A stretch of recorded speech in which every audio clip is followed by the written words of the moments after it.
ninakaw mo yung ano mo, kumuha ka ng health permit, tapos sinangkala mo si Barsada.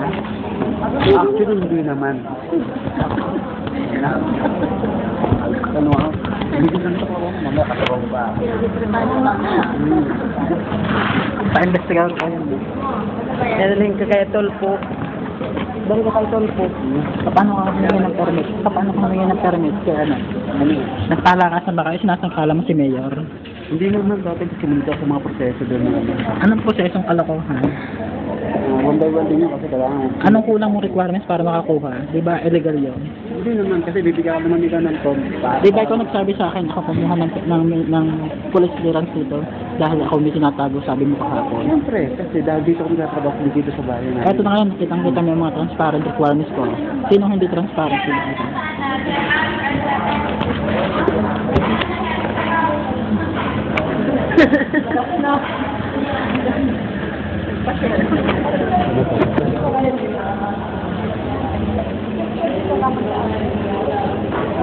Ano na? Ito pa, Sabihin mo, ano mo?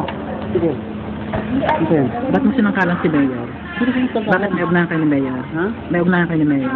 Actually, botahan ko niya ako kaya taga ganun tayo nangyari. Tapos kaya dinamo sa palakasan. Hindi naman, tumunod na tayo sa mga proseso ng batas. Ano yung mga proseso? Bakit wala kang Medicare? Kung ano Bakit wala kang... mga ordinansa ngayon ng bago ng bayan, ano yung dapat yung sundin? Kaya nga, bakit wala kang medical exam? Alam mo, pwede mo natin daan sa pakiusapan. Sa palakasan? Hindi naman sa pakiusapan. Hindi tayo palakasan sa pakiusapan. Sir, nasa yung original niyo, sino yung sabi sa inyo na permanent agad yung permit niyo nung wala namang pre-medical na dapat kayo dumaan sa may health center ng Dasmariñas sa Barangay Sunto?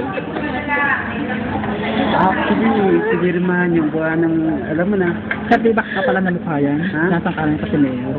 Si Mayor ba sabi yun, di ba? Kanina narinig ko sa'yo, di ba? ikaw na nakarinig yun. Sino pa nakarinig?